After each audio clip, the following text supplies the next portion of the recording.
Yo, this is Q again.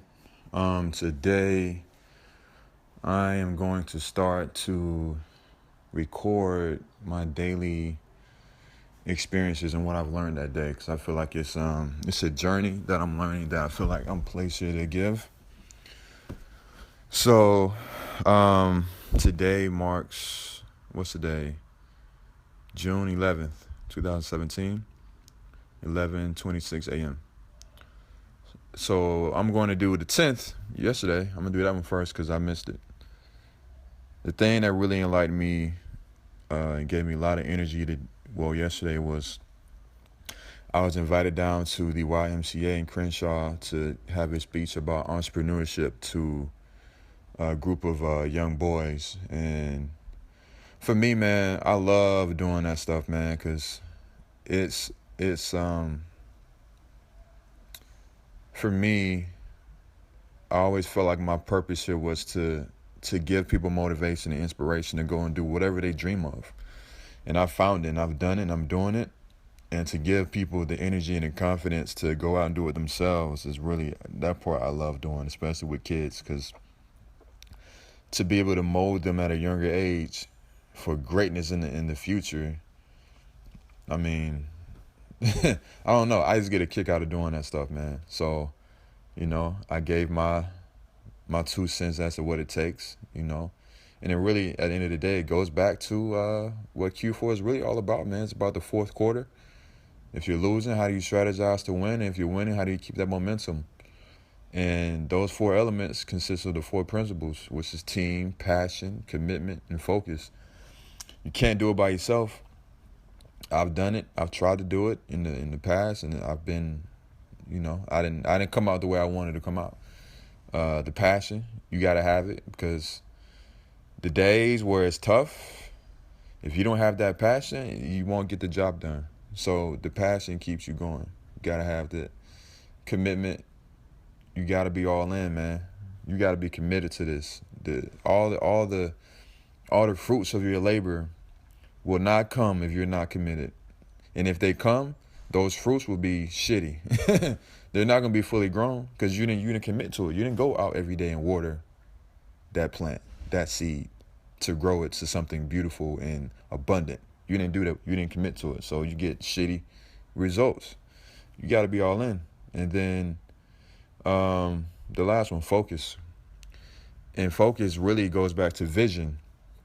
I learned that from Dr. Earl Monroe. Is it James Monroe or Earl Monroe? Dr. Miles Monroe, sorry. And about his book about vision. It's like perfect analogy that I read through the book is basically think of you're in the middle of the ocean on a ship.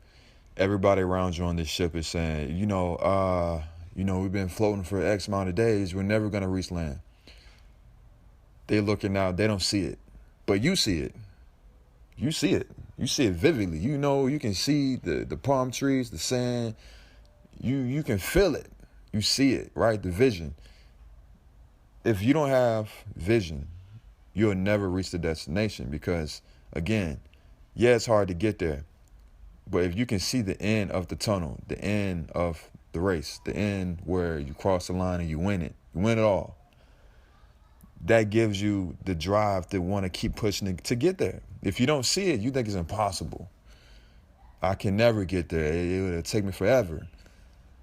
Well, Confucius said, he who thinks he can and he who thinks he cannot are both usually right. I have it tatted on my right arm, my forearm. Create reality. I believe you create all and any reality that you want to have while you're on this earth. If you want to be the one that says, I'll never do it, you'll never do it. If you want to be the one that says, I'm going to do it, and I'm going to do it to a level to where I'm recognized as one of the best, then you'll do that.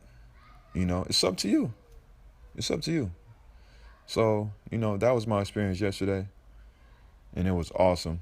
At the end of this day, I'll record what transpired today, what really got me excited and inspired, and go from there, man. And also, lastly, before I end it, and I always talk about this with my soon-to-be wife, Kristen, about confidence and not cowering down to make other people feel comfortable around you. And that's something that I've, over the years, grown to embrace more, because I've been in a lot of situations where I feel like I'm not being my true self, because I feel like it will, because of my successes, it'll make people look at me differently. And I try to dumb down what I do or what I've done. Because I never want to seem like I'm better than anybody, and I'm not. It's just that the human nature of some people is that when you tell them your successes and where you've been and the things you've witnessed through this life that you've had, which I've only been here 28 years, because they maybe aspire to do that and they haven't done it yet, they are envious. Now, I've realized that that's not my fault if they feel like that. That's theirs. They have to live with that. They got to go to sleep thinking about that. I cannot allow their insecurities to push my successes down, right? If that makes sense. And I feel like everybody has to learn how to do that. You can't be a narcissist about it. You can't be egotistical about it, but know your worth. That's it. I think we have to know our worth, and I've built the confidence to know my worth, and I'm not afraid to broadcast it.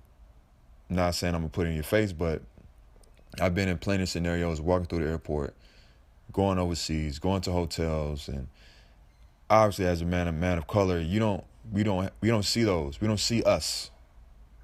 All we see is mostly majority white people. And that's fine. That's cool. I'm happy for you. But on the other side of the coin, as a black man going in these situations, I see plenty of times where I get those looks where, like, they're looking at me as if I don't belong there, like, oh, why am I there? And if I am there, I can only be there because I'm probably an athlete.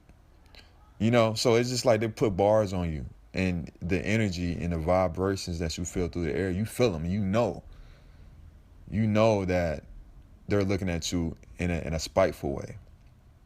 So in those situations, again, you can cower down, or you can be like, you know what, cool, man. That's how you feel. That's how you feel. Great. I'm gonna still be me, and I'm gonna still be great, because that's what I'm about. That's my lifestyle. That's what I do. So those are really my lessons that I came across